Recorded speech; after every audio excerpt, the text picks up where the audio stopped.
अस्सलामुअलैकुम। आज हमने जो चैप्टर शुरू करना है वो है तजारती बैंक, ठीक है ना। तो इसका हमने सब फर्स्ट लॉन्ग क्वेश्चन है कि तजारती बैंक की तारीफ क्या है। पहले हम ये देखें कि तजारती बैंक होते कौन कौन से हैं।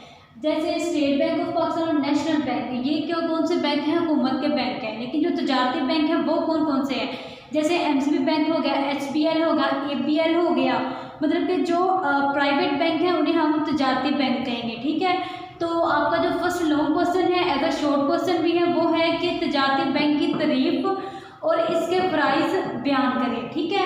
तो पहले हम देखते हैं तजारती बैंक की तारीफ क्या है। तो पेज नंबर है 51, इसमें देखो जरा माशी तरक्की में तजारती बैंकों का किरदार, ठीक है, कि तजारती जो बैंक है हमारी ज़िंदगी में क्या किरदार अदा कर रहे हैं, ठीक है। तो पहला है पेज नंबर 51 पे, किसी मुल्क की माशी तरक्की में बैंकों की अहमियत से इनकार नहीं किया जा सकता। माशी तरक्की से मुराद मुख्तलिफ पैदावारी शोबों को तरक्की देकर लोगों की फीकस आमदनी में इजाफा, रोजगार की सतह को बुलंद करते हुए इनके म्यार ज़िंदगी को बुलंद करना। क्या करना है कि फीकस आमदनी में इजाफा, या आपने अंडरलाइन करना है, किसमें इजाफा करना है, फीकस आमदनी में इजाफा और रोजगार की सतह को बुलंद करना। दो काम करने हैं इसमें। पहला क्या करना है, फीकस आमदनी में इजाफा, दूसरा क्या है, रोजगार की सतह को बुलंद करना, ठीक है। ये इसके तारुफ है। सिर्फ कोई भी मुल्क बैंकों की तरक्की के बगैर तरक्की याफ्ता ममालिक की सफ़ में शामिल नहीं हो सकता। घरेलू ज़रूरियात से लेकर गैर मुल्की तजारत तक मालियात की फराहमी और इससे मुतल्लिक दूसरी खिदमात की अंजामदही तजारती बैंक ही की बदौलत है। ज़ाहिर निकाल से माशी तरक्की में बैंकों के किरदार का तजिया बखूबी किया जा सकता है। अब हमें तजिया इसका करना है कि तजारती जो बैंक हैं हमारी ज़िंदगी में क्या किरदार अदा कर रहे हैं। तो जो पहला है इसका, जो अब हमने ये जो मैंने अभी तक पढ़ा है वो है इसका तारुफ और इसकी तारीफ। अब हमने आगे पढ़ना है इसके प्राइस कौन कौन से हैं। तो पहला जो इसका प्राइस है तजारती तरक्की। अब जरा बुक से देखो तजारती तरक्की के बारे में क्या बताया है। तजारती बैंक कारोबारी हजरात को उनकी ज़रूरियात के मुताबिक कौन कौन सी चीज़ें देते हैं। पेंसिल जरा अपने हाथ में पकड़िए, साथ साथ आपने अंडरलाइन करना है, ये फिर आपको समझ आएगी। पहला है सरमाया, मशावत और दीगर सहूलियात फराहम करके तजारती तरक्की में मददगार साबित होते हैं। क्या क्या काम करता है, सरमाया, मशावरत और दीगर सहूलियात फराहम करके तजारती तरक्की में मददगार साबित होते हैं, ठीक है। तजारती बैंक का पहला पॉइंट क्या है, तजारती तरक्की। फिर आ गया ज़री तरक्की। ज़री लिहाज से बैंक क्या किरदार अदा कर रहा है। तजारती बैंक मुल्क की ज़री तरक्की के लिए काश्तकारों को आसान शराइत पर कर्जे फराहम करते हैं और इनसे वो जदीद ज़री आलात, उम्दा बीज और किमियाई खाद वगैरह खरीद कर मुल्क की ज़री पैदावार में इजाफा करते हैं। क्या क्या काम करते हैं, पहले ये कर्जे देते हैं, फिर क्या काम करते हैं, दौरे जदीद में क्या करते हैं, ज़री आलात, उम्दा बीज, किमियाई खाद वगैरह खरीद कर मुल्क के ज़री पैदावार में इजाफा करते हैं। फिर जो हमारा पॉइंट है वो है सनती तरक्की। अब सनती तरक्की क्या है, आजकल के दौर में सनती तरक्की के बगैर माशी तरक्की का तसव्वुर भी नहीं किया जा सकता। इस वक्त दुनिया में जो भी सनती तरक्की नज़र आती है वो तजारती बैंकों की ही मरहूने मिन्नत है। फिर है सरमाया की तरक्की। अब सरमाया, पैसा हमारी ज़िंदगी में क्या किरदार अदा कर रहा है। किसी भी मुल्क में सरमाया की कमी और इसकी तरक्की में सबसे बड़ी रुकावट होती है। सरमाया, पैसा कम है तो मुल्क की तरक्की क्या होगी, कम ही होगी। इसी कमी को तजारती बैंक अपनी जमाशुदा अमानतों से पूरा करते हैं। जमाशुदा मतलब कि लोगों की अमानतें, मतलब कि हमने जो अपना सोना चांदी वगैरह बैंक में रखा हुआ है ना, इन अमानतों से पूरा करते हैं जिससे माशी तरक्की की रफ्तार में इजाफा होता है। फिर क्या है, पांचवा पॉइंट है गैर मुल्की तजारत को फ़रोग। अब जो दूसरे मुल्क के लोग पाकिस्तान में तजारत करने आ रहे हैं इनको कैसे फ़रोग दिया जाए। बैनुल-अक़वामी तजारत की बदौलत एक मुल्क दूसरे मुल्क से अशिया दरामद और बरामद करता है। तजारत को फ़रोग देने के लिए बैंक कर्जा फराहम करने के अलावा हुंडियों पर भट्टा लगाता है। अब हुंडियाँ क्या होती हैं, हुंडी है क्या, जब हमने कोई एग्रीमेंट करना होता है तो हम एक चेक के ऊपर साइन करते हैं। तो चेक के ऊपर साइन करने के बाद हमें जो सूद भी हमें पे करना पड़ता है। तो जो सूद पे किया होता है तजारत के, जो सिर्फ तजारत पे हमें टैक्स देना थी, हमें तजारत के लिए सूद देना, तो उसे क्या कहते हैं, हुंडियाँ उसे कहते हैं। एतबारी खतूत भी जारी करते हैं। अब है इंतकाले ज़र। इंतकाल क्या होता है कि ख़त्म हो जाना, मतलब कि किसी की डेथ भी हो जाए तो हम कहते हैं वो इंतकाल कर गया, मतलब कि इस दुनिया से अगली दुनिया में चला गया है। इंतकाल ये है। तो ज़र क्या है, पैसा। अब ज़र उन्होंने कह दिया, तो ज़र जो है, ज़र और इंतकाल ये क्या होगा, मतलब कि पैसा मर गया, ऐसा नहीं। हमने कहना कि पैसा एक जगह से दूसरी जगह चला गया। जैसा इंसान है एक दुनिया से अगली दुनिया में चला जाता है ना, इसलिए फिर ज़र क्या है, एक जगह से दूसरी जगह चला जाता है, तो इसे इंतकाल इंतकाल ज़र का नाम दिया गया है। ठीक है, अब ज़रा बुक से देखो आप, तजारती बैंक तजारत को फ़रोग़ देने के लिए ज़र को एक जगह से दूसरी जगह मुंतकिल करने की सहूलत भी फराहम करते हैं, जिससे मुल्क में माशी तरक्की की रफ्तार तेज़ करने में मदद मिलती है।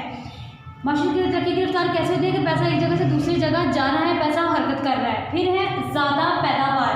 अब ज़्यादा पैदावार कौन सी है, मतलब कि पैसा ज़्यादा होना चाहिए, या फिर ज़्यादा तरक्की ज़्यादा होनी चाहिए, या फिर सनती, या फिर ज़री, या सरमाया। अब बुक से देखो ज़रा उन्होंने ज़्यादा पैदावार किस चीज़ को बताया है। एक अच्छा निज़ाम बैंकारी मीशत के तमाम शोबों में ज़्यादा पैदावार को यकीनी बनाता है।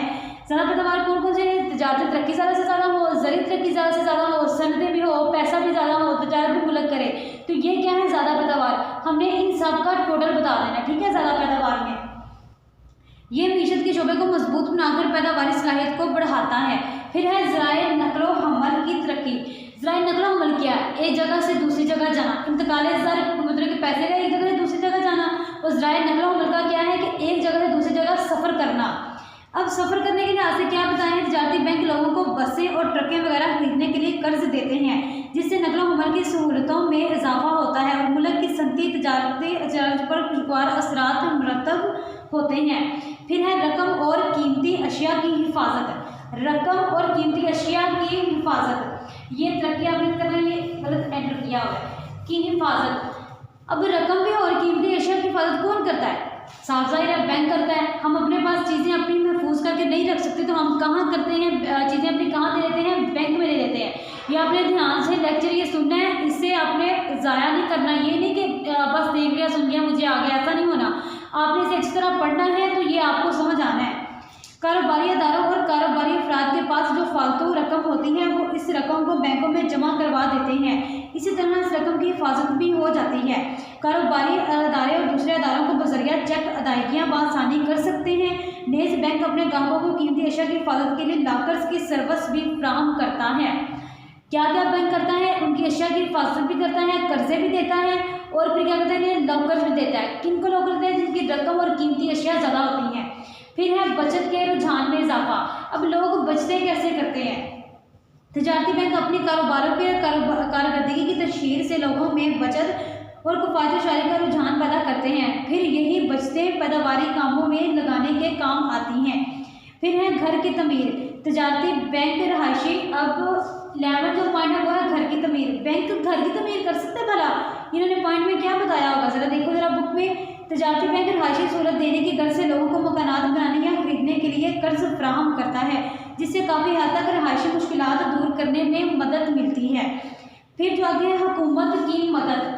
अब बैंक को हुकूमत की मदद की ज़रूरत है कि नहीं है। अब आप ज़रा बुक से देखो, तजारती बैंक हुकूमत के तरक्याती प्रोग्राम और मनसूबों में सरमाया लगाकर हुकूमत के माली मदद करते हैं। फिर क्या है, रोज़गार में इजाफा। बैंक किसी भी मुल्क में रोज़गार की फराहमी में अहम किरदार अदा करते हैं। रोज़गार में इजाफा ज़री और सनती तरक्की की वजह से होता है। बैंकों के कारोबार में इजाफे के साथ ये खुद भी रोज़गार के मौके फराहम करता है। फिर क्या है, धाती ज़र की बचत। अब धाती ज़र कौन सा, जो सिक्का है ना, उसकी बचत भी करनी है। वो कैसे हमने करनी है, बैंकों के जारी करदा अतबारी अलात। अब अतबारी ज़र कौन से है, जिसमें हम एतबार करके अपना पैसा दे सकते हैं। बैंक हमें एक कागज़ ही देता है ना, जिसे हम चेक कहते हैं, हम उसे चेक कहते हैं, वो होता तो एक कागज़ ही है ना, तो हम उस कागज़ पे एतबार कर रहे हैं। तो ये क्या है, एतबारी ज़र है कि हमारा पैसा कहीं नहीं जाएगा। चेक और ड्राफ्ट वगैरह की मौजूदगी में धाती ज़र को इस्तेमाल करने की ज़रूरत नहीं रहती। नेज़ इस धाती ज़र को किसी और बेहतर जगह पर इस्तेमाल किया जा सकता है। ठीक है, फिर क्या है, ज़र एतबार की तख्लीक। अब जो नोट है, इसे कौन बना रहा है, इसकी तख्लीक कौन कर रहा है। बैंक अपने पास जमा शुदा अमानतों की बुनियाद पर ज़र एतबार की तख्लीक का अहम काम सरअंजाम देते हैं। मुल्क में मौजूद ज़र की बड़ी मिकदार एतबारी ज़र पर मुश्तमिल होती है, जिसकी वजह से माली मुश्किलात कम हो जाती हैं। फिर जो आपका नेक्स्ट पॉइंट है, ज़र का बेहतरीन इस्तेमाल। मालियाती मशवरे, सरमाए की हरकत पजीरी और ज़कात की वसूली और तकसीम और ज़री पॉलिसी की कामयाबी। तो आपने इसमें से जो है ना, ये सारे 24 पॉइंट अच्छी तरह से याद कर लेने हैं। जो आपको समझ लेना आए वो फिर आपने मुझसे पूछ लेना है।